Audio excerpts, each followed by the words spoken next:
Welcome to the Dip Dive. You've brought us some really thought-provoking material today, excerpts from Boundaries by Dr. Henry Cloud and Dr. John Townsend. Yeah, it's definitely a classic in the field. So our deep dive today is all about unpacking this crucial concept of boundaries.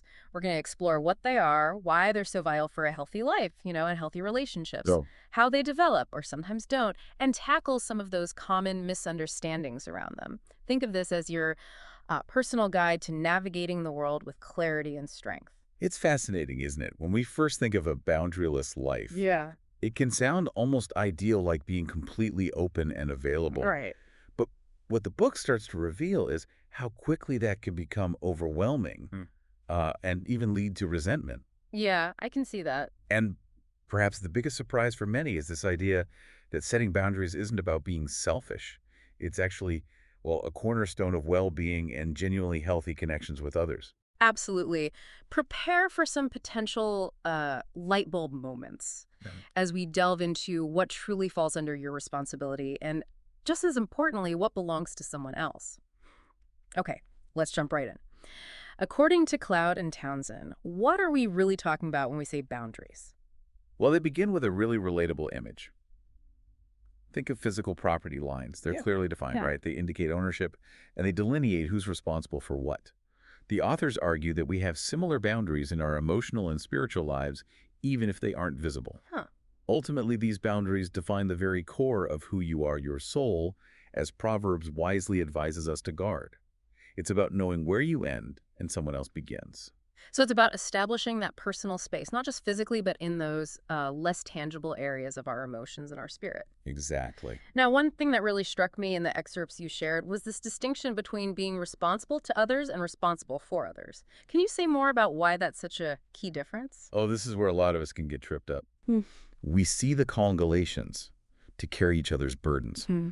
And that absolutely speaks to our responsibility to support one another, to offer empathy and practical help when needed. Right.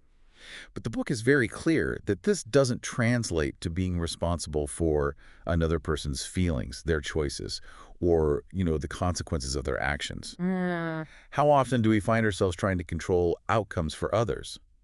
The author suggests that this is, well, outside the realm of what we're actually called to do. Our responsibility lies in managing ourselves, being supportive to others, but not taking on the burden of living their lives for them. that's such a liberating thought, isn't it? It really is. It shifts the focus from trying to manage everyone else to focusing on our own integrity and actions. Now, the word boundaries itself can sometimes conjure up an image of walls, something cold and impenetrable. But that's not the picture the book paints, is it? Not at all. Yeah. No. Instead of rigid walls that isolate us, they suggest thinking of boundaries as more like permeable gates. Permeable gates. Okay. These gates allow the good in things like love, support, and truth from others, much like you see in Revelation or 2 Corinthians encouraging open hearts. Right. But crucially, these gates also have the ability to keep the harmful out, protecting us from manipulation, abuse, or negativity. Hmm. The key word here is permeable, allowing for healthy connection while also providing necessary safeguards. Permeable gates. I like that. That's a much more inviting and, I think, accurate image. So if we're thinking about building these gates, what would you say is the most fundamental tool, the absolute essential for establishing these healthy boundaries in our lives? Undeniably, it's the word no. Okay. The authors emphasize that no is the foundational boundary-setting word. It's a clear declaration that you are a distinct individual with your own will and control over your life. They point to the straightforwardness urged in Matthew and James regarding our communication. Hmm. Moreover, they highlight the protective power of no, especially when it comes to standing against sin and abuse, referencing the principles in Matthew 18. So no isn't a negative rejection. It's actually a really powerful affirmation of self-respect and, well, self-preservation. Exactly. But saying no can be so challenging for many of us, can't it? Oh, definitely. What about the flip side? Are healthy boundaries just about saying no? Not at all. No. While no is essential, the book also underscores the importance of saying yes. But as 2 Corinthians reminds us about giving, with a willing and even cheerful heart, a heart motivated by love. Ah, okay. A healthy boundary system isn't just about what you keep out. It's also about what you wholeheartedly allow in and commit to. It's about having the freedom to say no to what isn't right for you so that your yes can be genuine and freely given to what is. Okay, so we're starting to build a clear picture of what boundaries are, but what do these healthy boundaries actually look like in our everyday interactions? It's more than just verbally saying no. Right. Absolutely. The authors outline several practical ways healthy boundaries manifest. One key aspect is our words. Being able to communicate clearly and lovingly, being direct in our requests and needs, and yes, that includes the ability to say no without excessive justification or, guilt. Right. Then there's truth. Hmm. Living in alignment with what you know to be true, being honest in your interactions like Ephesians encourages. Honesty and directness, those can feel vulnerable sometimes, but yeah, they definitely pave the way for clearer relationships. What other elements contribute to healthy boundaries in action? Time is another crucial factor. We need to be able to allocate our time in a way that respects our own needs for rest, rejuvenation, and pursuing our own interests. Mm-hmm. The book also discusses using time as a temporary boundary in difficult situations, creating necessary space to process and address issues. Similarly, emotional distance can be a temporary protective measure, especially after experiencing hurt or betrayal, Okay. though it's emphasized as a temporary strategy, not a long-term way of relating. Temporary measures for safety and reflection, that makes a lot of sense. What other aspects define what healthy boundaries look like in practice? Well, the support we receive from other people plays a significant role. Having healthy, supportive relationships can provide us with the encouragement and strength to set and maintain boundaries, particularly when facing challenging situations like addiction or abuse. Right, the support system. Yeah. Our own feelings are also vital indicators. Recognizing and paying attention to our emotional responses can alert us to boundary violations. And then there are our attitudes. The book highlights that individuals with boundary issues often hold distorted views about responsibility, maybe feeling guilty for not taking on others' burdens. Proverbs speaks to the importance of heeding correction and setting appropriate limits. So our internal world, our feelings and our underlying beliefs significantly impacts how we establish and maintain our external boundaries. What about our actual behavior, the choices we make? Precisely. Healthy boundaries involve taking ownership of our choices and the consequences that follow. It also involves limits, both what we allow from others and the internal self-control we exercise over our own impulses, as mentioned in Galatians. Okay. Finally, they touch on talents, reminding us that we are responsible for how we use and steward the gifts we've been given, as illustrated in that parable of the talents in Matthew. It's a really comprehensive picture, encompassing not just what we say, but also our internal state, our relationships, and our actions in the world. Now, the book also delves into what happens when these boundaries are weak or unhealthy. It introduces us to some really relatable patterns of behavior, right? It does. They describe two common ways people struggle with boundaries: by being overly compliant or overly controlling. Yeah. Compliance are those who consistently struggle to say no to things that aren't good for them. They tend to have very porous boundaries, often melting into the demands and needs of others, frequently prioritizing being liked over their own well-being. Mm-hmm. The example of Sherry and Phyllis really brings this to life. Yeah. Sherry automatically agrees to help, even when it overextends her, and even resorts to, well, dishonesty to avoid saying no. Yeah, Sherry's situation really resonates with that feeling of being constantly pulled in different directions and the difficulty of asserting one's own limits. And what about the flip side, the controllers? Controllers, on the other hand, are those who don't readily respect the boundaries of others. They often treat a no as a challenge or an obstacle to be overcome, Oh boy. and they tend to project responsibility for their own lives and feelings onto those around them. Steve and his assistant Frank offer a clear illustration. Steve repeatedly disregards Frank's clearly stated time boundaries, seemingly unable to accept that Frank has limits. Wow. The underlying issue for controllers often stems from a difficulty in taking full responsibility for their own needs and desires. So both compliance and controllers demonstrate a lack of healthy boundaries, just in very different ways. What are some of the core fears that drive these unhealthy patterns? Why is it so difficult for people to establish and maintain healthy boundaries? Well, the book identifies several fundamental fears. The fear of losing love or connection is a powerful one. Compliance often say yes out of a deep-seated fear that saying no will lead to rejection or abandonment. Yeah, that makes sense. The fear of others' anger is also significant, particularly for those who have experienced anger as a tool of control in the past. Then there's the fear of loneliness, where individuals might overcommit or fail to set boundaries in an attempt to secure or maintain relationships. Hmm. And finally, the fear of losing the good me. This mistaken belief that being a good or loving person means always being available and saying yes to every single request. Those fears are so deeply ingrained for many people. It's like we're trying to avoid short-term discomfort, but it often leads to much greater long-term pain and resentment. And the book also touches on the crucial distinction between the impact of setting a boundary and the intention behind it, right? Yes, they make a vital distinction between hurt and harm. Hurt and harm. Okay. Setting a healthy boundary, like saying no to a request, might understandably hurt someone's feelings in the short term. However, it doesn't necessarily cause them genuine harm. Right. In fact, in the long run, it can be beneficial by encouraging them to take responsibility for their own needs and limitations. Conversely, actions that feel good in the moment, like enabling unhealthy behavior by not setting a boundary, can be very harmful in the long run. The goal isn't to avoid ever causing any hurt, but to act responsibly and avoid causing genuine lasting harm. This reframing of hurt versus harm is incredibly helpful, I think, and thinking about why setting boundaries, even when difficult, can ultimately be the most loving thing to do. Definitely. Now, let's shift our focus a bit. How do healthy boundaries actually develop in the first place? Is it something innate or is it learned? Well, it's definitely something that is primarily learned and developed through our relationships, particularly our earliest and most formative relationships with God and others. Okay. As the book illustrates through Wendy's struggles, a fundamental need for secure attachment and a sense of belonging plays a crucial role in our ability to develop healthy boundaries. Our deepest desire is to have a spiritual and emotional home where we feel safe and understood. So a secure foundation in relationships is really key. The authors also discuss the separation individuation process in childhood.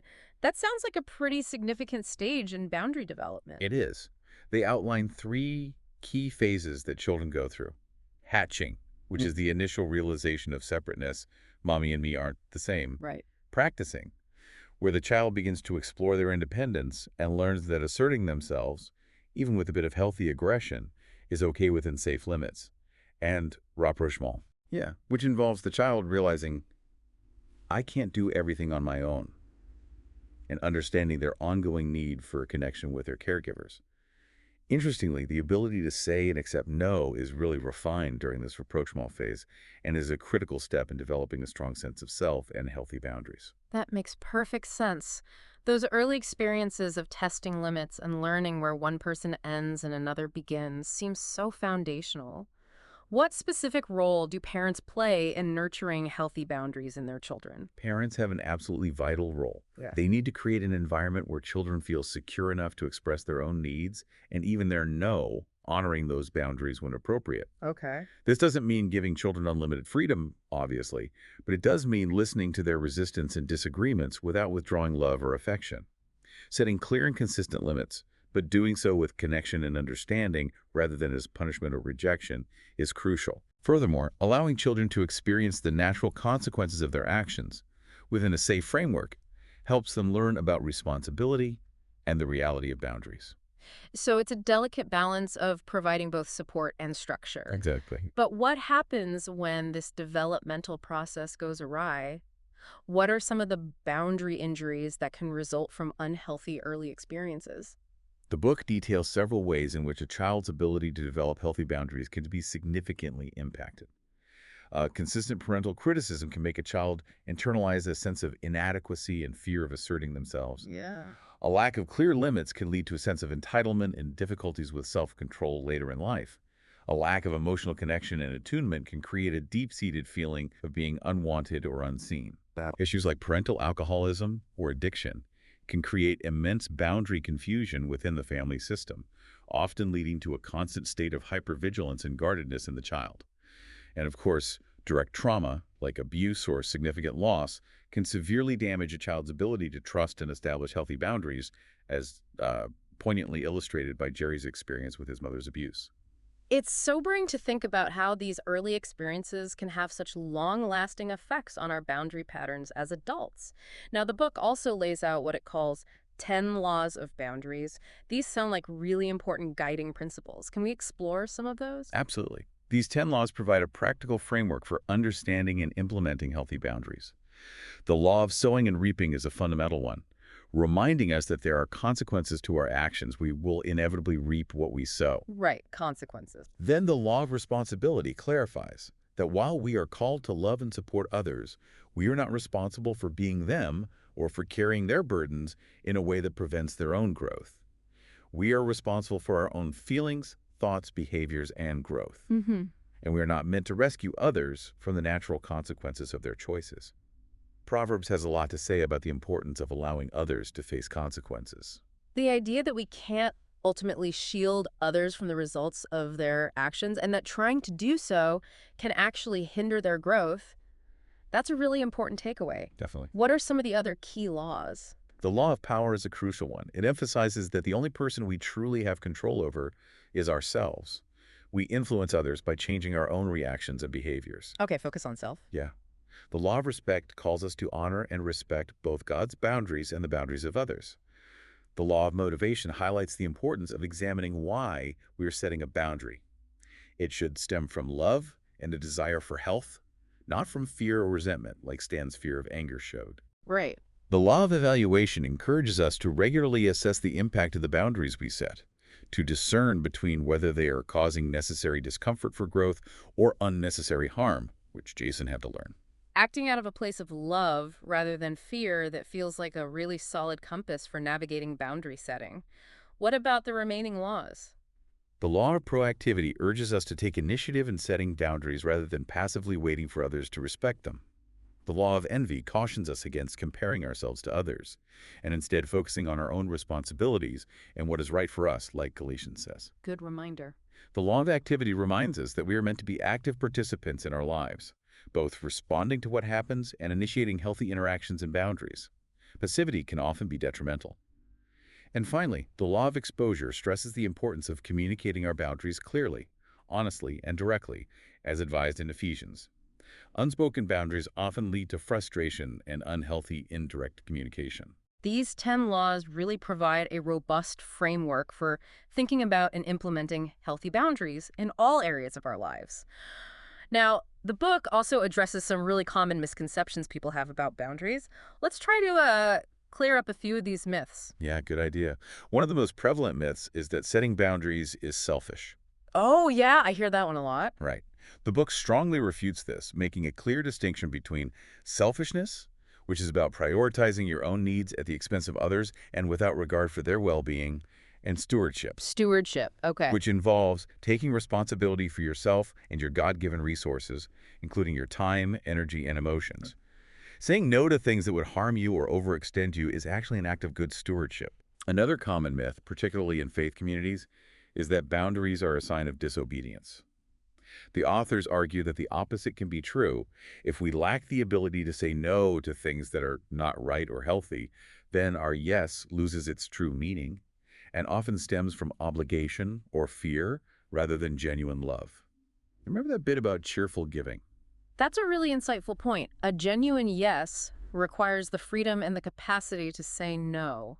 What are some other common misunderstandings about boundaries? Well, many people fear that if they start setting boundaries, they will inevitably be hurt by others. The book clarifies that boundaries are primarily protective tools, not weapons of aggression. Protective tools, okay. Healthy boundaries are about defining what is acceptable for you and safeguarding your well-being. They are not about controlling or manipulating others. While setting a boundary might lead to a negative reaction from someone who benefits from your lack of boundaries, it doesn't necessarily mean you've done something wrong or caused harm. Another misconception is that setting boundaries means you're angry. While anger can sometimes be a signal that a boundary has been crossed, Sure. boundaries themselves are not inherently angry. As Nathan's experience illustrates, establishing good boundaries can actually reduce the need for anger by preventing resentment from building up. So boundaries are more about clarity and protection than about creating conflict. What about the idea that setting limits is unloving? That's another really damaging myth. Yeah. The authors argue that setting boundaries does not mean you are unloving. In fact, setting clear limits can be a very loving act, both for yourself and for others, as Robert's experience demonstrates. Oh, so? Well, it can encourage others to take responsibility for their own lives and learn self-control, and it protects the relationship from resentment and burnout. Similarly, the feeling of guilt that can arise after setting a boundary doesn't automatically mean it was the wrong thing to do. As Susie's story shows, guilt can often be a sign of internal conflict as we begin to break free from old patterns of pleasing or compliance. Growing pains, maybe. Exactly. Okay. Finally, The myth that boundaries are only for dealing with other people is debunked by emphasizing the crucial role of self-boundaries, setting limits on our own behaviors, impulses, and negative self-talk. It's so important to recognize and challenge these common myths. Understanding that setting boundaries is often an act of self-respect and can actually lead to healthier relationships is really empowering. It really is. Now, boundaries aren't a one-size-fits-all concept, are they? How do they look and function in different kinds of relationships? Absolutely. The book explores the nuances of boundaries in various relationship contexts. In our family of origin, the principle of leaving and cleaving from Genesis is fundamental for establishing healthy adult relationships. Right. This involves achieving emotional and often financial independence, avoiding being drawn into triangulation, that three-person drama, No, yeah. and spiritually establishing your own life and values, even if it creates temporary friction, like Jesus sometimes did with his family. Forgiveness and letting go of past hurts and dysfunctional patterns are also essential for moving forward with healthy boundaries. Leaving and cleaving. It's about creating your own independent life while still maintaining connection in a healthy way.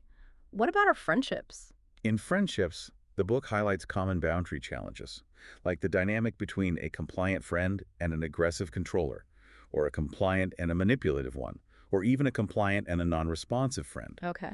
It emphasizes that while choice and commitment are important to friendships, the true bond is love, which thrives on mutual respect for boundaries. Setting healthy limits can actually strengthen friendships by fostering honesty and preventing resentment. So even in close friendships, clear boundaries contribute to a foundation of mutual respect and longevity. And what about in the most intimate relationship, marriage? Yeah, marriage is where the concept of boundaries can sometimes feel counterintuitive, given the idea of becoming one flesh. Right, exactly. However, maintaining a healthy sense of individuality and separateness within that oneness is absolutely vital. This includes communicating feelings vulnerably and respectfully, taking full responsibility for one's own emotions and limits, and applying those boundary laws we talked about, like sowing and reaping and the law of power. Mm-hmm. Establishing clear physical, verbal, time, and emotional boundaries is crucial, as is navigating the balance between togetherness and separateness with grace and unconditional love, rather than through control or condemnation. It sounds like open communication and a deep respect for each other's individual needs and limits are paramount in marital boundaries. What about when it comes to our relationships with our children? With children, the focus shifts to discipline as a means of teaching internal boundaries. It's essential to differentiate between discipline, which aims to guide and teach self-control through consequences, and punishment, which is primarily about retribution. Parents act as guardians, managers, and sources of guidance, allowing children to express disagreements while still setting clear and consistent limits with connection and understanding. Connection is key. Absolutely. Different parental responses to a child's no can have a profound impact on their developing sense of self and their ability to set healthy boundaries later. It's also crucial for parents to avoid taking excessive responsibility for their children's emotions and to teach them the important skill of delaying gratification. Discipline as teaching internal boundaries, that's a really helpful perspective. What about in our professional lives, our boundaries at work? At work, setting clear limits on our time and tasks is essential for preventing burnout and maintaining a healthy work-life balance. Oh, definitely. This involves understanding and adhering to job descriptions, effectively managing priorities, and navigating conflicts with authority figures, which can sometimes be influenced by what the book calls transference feelings. Transference, like projecting past issues onto current bosses. Kind of, yeah. It's also important to have realistic expectations of what work can provide and to prevent work-related stress from negatively impacting our personal lives. Establishing time self-boundaries, focusing on task completion within reasonable limits, and being mindful of our communication, that talking net idea from James, are all vital aspects of healthy workplace boundaries. Boundaries at work seem crucial for protecting our time and energy and preventing overwhelm. What about the boundary we have with ourselves, our internal landscape? Our self-boundaries are all about our internal world. This involves managing negative self-talk and internal criticism, avoiding the urge to withdraw from relationships when we actually need connection, and taking ownership of destructive behaviors. Mm-hmm. Cultivating safe and trusting relationships, learning from our failures like Hebrews, talks about seeking honest and empathic feedback from others, and surrounding ourselves with supportive individuals are all crucial for strengthening our internal boundaries. It's also important to learn to distinguish between healthy conviction and self-condemnation. So, nurturing our internal boundaries is just as important as setting external ones. Finally, what about our boundary with God? How does that play into all of this? Our boundary with God involves respecting His sovereignty and His no in our lives. He is ultimately the one who takes responsibility for the universe, right? Right. And while He deeply desires a relationship with us, He also respects our free will and our own boundaries. We can't try to manipulate or control God, nor can we demand that He operate according to our timelines or expectations. We need to learn to trust His wisdom and accept His will, even when it's not what we initially hoped for. Respecting God's boundaries reminds us that even in our spiritual lives, there are limits and a need for reverence and trust. Now, setting boundaries can be really challenging, especially if it's something new for us. What are some practical ways we can begin to overcome our resistance to establishing them? Well, the first crucial step is owning your boundarylessness, acknowledging that you've been struggling with setting limits and taking responsibility for your part in those dynamics rather than solely blaming others. Okay, taking ownership. Then it's important to recognize your resistance to identify the specific fears, like the fear of loss or anger, that often prevent us from setting boundaries. Seeking grace and truth through supportive relationships with trusted friends, family, or maybe a therapist is essential, as we often need objective perspectives and encouragement. Right, support is key. Yeah. The book talks about identifying the wish and who or what we need to place on the altar, acknowledging any unhealthy dependencies or expectations we need to let go of. Grieving the losses that may come with setting boundaries, like the loss of a certain kind of relationship dynamic, is a necessary part of the healing process, Mm. followed by actively moving on and intentionally building a new, healthier way of relating. Practical steps like prayer, developing your God-given gifts and talents, leaning on supportive communities or groups, and practicing forgiveness can all significantly aid in overcoming resistance. It sounds like a journey of self-awareness, acceptance, and intentional action.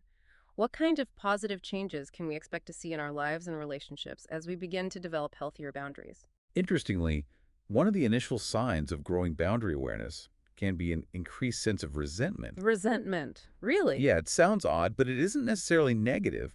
It can indicate that you're becoming more aware of past boundary violations and unmet needs. You might also find yourself attracted to boundary lovers, people who naturally respect your no and value your autonomy. Ah, that's a good sign. Definitely. Ultimately, the goal is to gain the freedom to say a wholehearted yes to the things that truly align with your values and commitments. Connecting with a boundaried family, a supportive community of people who also value and respect boundaries, can be incredibly beneficial. Right. You'll also begin to value and treasure your own soul more deeply. Even experiencing guilty feelings after setting a boundary can become a sign of breaking free from old unhealthy patterns. Okay, reframing guilt. The overarching goal is maturity, the ability to both love others authentically and work productively. We also develop greater empathy for others as we learn to respect their boundaries. And in the long term, you can expect to see significant positive changes in the quality of your relationships, your overall well-being, and your sense of peace, much like Sherry's journey illustrated in the book. It sounds like a journey that, while it may have its challenges, ultimately leads to greater freedom, stronger connections, and a deeper sense of self-respect. Absolutely.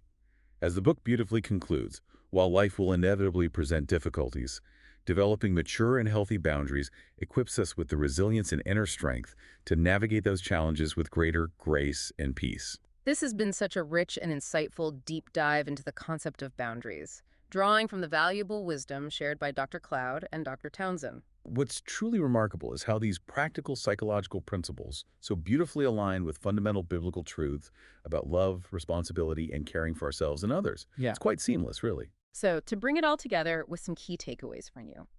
Boundaries are absolutely essential for defining who you are, fostering genuinely healthy and respectful relationships, and taking responsibility for your own life while fully respecting the autonomy of those around you.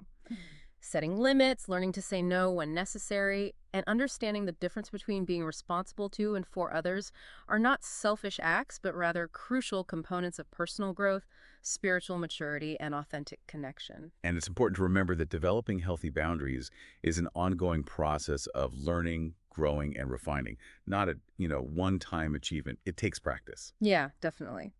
Now, for a final thought for you to really consider, think specifically about the areas in your life right now where you sense a lack of clear boundaries. What is one small no that you could implement this week that might create a significant positive shift in your sense of ownership, your energy levels, or your overall well-being? That's a great practical question. And how might embracing the initial discomfort of setting that boundary ultimately pave the way for more authentic and truly loving relationships in the long run? This raises a powerful point about the ripple effects of boundary setting. Often, establishing a healthy limit in one area of your life can have surprisingly positive and far-reaching consequences in other areas you might not even anticipate. It's quite interesting how that works. We've really just scratched the surface of this incredibly important topic today. The book Boundaries offers so much more in-depth guidance and explores a wide range of specific scenarios and challenges. Yeah, it's packed with practical examples. We really encourage you to reflect on what resonated with you during our discussion and perhaps delve into the source material further. What other aspects of boundaries are you curious about? Please share your thoughts and questions. It might just spark our next deep dive.